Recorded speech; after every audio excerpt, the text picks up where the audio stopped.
అండగా ఉండటానికి ప్రభుత్వం ఉంది, భవిష్యత్తులో కూడా ఉంటుంది అని మీ ద్వారా తెలియజేస్తూ, ఏదైతే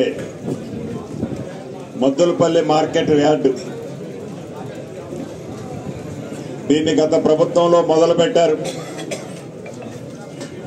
ఒక 10% 12% పని అయింది. కలెక్టర్ గారు, నేను, అధికారులందరూ పరిశీలనకు వచ్చినప్పుడు స్థానికంగా ఉన్న వేలాది మంది ప్రజలు అభిప్రాయం ఒక్కటే ఉంది. గత ప్రభుత్వంలో ఈడ పెద్ద పెద్ద కొండలుండేవి, మట్టి కొండలు. ఈ మట్టి కొండలు ఈనాడు కనిపించడం లేదు.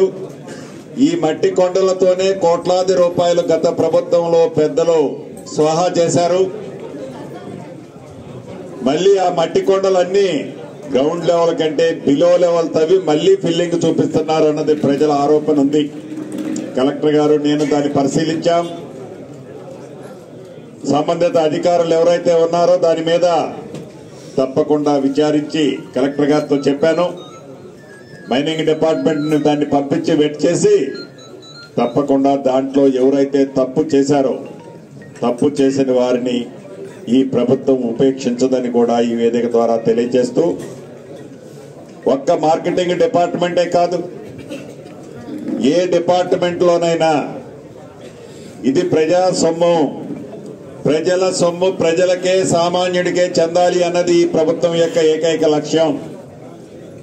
అది ప్రభుత్వ సొమ్ము డబ్బుల రూపంలోనే కాదు, భూముల రూపంలో కూడా అనేకమైన ఆక్రమించారనేది చాలా పిటిషన్లు ఇప్పటికే వచ్చాయి. ఒక్కొక్కటి కలెక్టర్ గారు మొన్న చూశారు.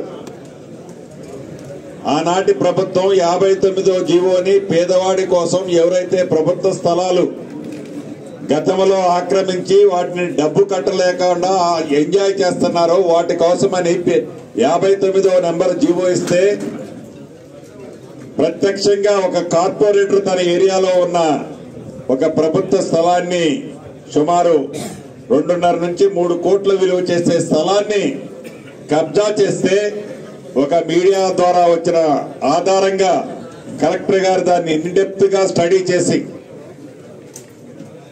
ఆ ఖమ్మం పట్టణంలో ఉన్న స్థలాన్ని మళ్లీ ప్రభుత్వం తీసుకుంది. ఆ తీసుకున్న స్థలాన్ని పేదవాళ్ళకి ఇస్తుంది ప్రభుత్వం. ఈ 425 గజాలే కాదు, చాలా ఎకరాలలో ఆక్యుపై చేసిన భూములు ఉన్నాయి. ఇప్పటికైనా గత ప్రభుత్వంలో ఎవరైతే పెద్దలు ప్రబుద్ధులు ప్రభుత్వ స్థలాలను ఆక్రమించుకొని కబ్జా చేశారో స్వచ్ఛందంగా కలెక్టర్ గారి దగ్గరికి మీరు వెళ్లి ఆ భూములు రీసబ్మిట్ అంటే హ్యాండ్ ఓవర్ చేయండి. మీరు హ్యాండ్ ఓవర్ చేయని పక్షంలో ప్రభుత్వం చట్టం తన పని తను చేసుకుంటూ పోవటం తథ్యం.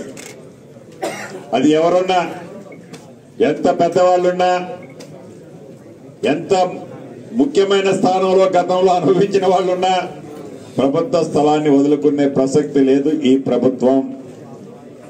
కాబట్టి ఒక్క మార్కెటింగ్ కమిటీలో జరిగిన అవినీతే కాదు, భూములు ఆక్రమించినయే కాదు, ఇతరత్ర ప్రతిదీ ప్రభుత్వ ఆస్తి, అది ప్రజల ఆస్తి. ఈ ప్రభుత్వం యొక్క లక్ష్యం, ఇందిరమ్మ రాజ్యం యొక్క లక్ష్యం పేదవాడికి ఇస్తామని ఆ రోజు చెప్పాం. తప్పకుండా ఈ ఆక్రమించిన ప్రతి పైసా, ప్రతి కుంట భూమి కూడా పేదవాడికి చెందే విధంగా ఈ పరిపాలన మేముంటాం, అధికారులు కూడా ఉంటారు. ప్రజలు మీకు ఏదైనా తెలిసిందంటే, మీకు తెలిసిన విషయాలు తప్పకుండా కలెక్టర్ గారి దగ్గర నేను మాట్లాడేదాన్ని ఎలా అనేది ఒక డైరెక్ట్ ఛానల్ పెడతాం. మీకు తెలిసిన ప్రతిదీ కలెక్టర్ గారి నోటీసులో పెడితే దాన్ని ప్రాపర్ ఛానల్లో వెట్ చేసి ప్రజలకు చెందే విధంగా చేపడతామని తెలుపుతూ సెలవు తీసుకుంటున్నాను. మరిన్ని వీడియోస్ కోసం ఛానల్ ని సబ్స్క్రైబ్ చేయండి, లేటెస్ట్ అప్డేట్స్ కోసం వాట్సాప్ ఛానల్ ని ఫాలో చేయండి అండ్ లింక్ డిస్క్రిప్షన్ లో ఉంది.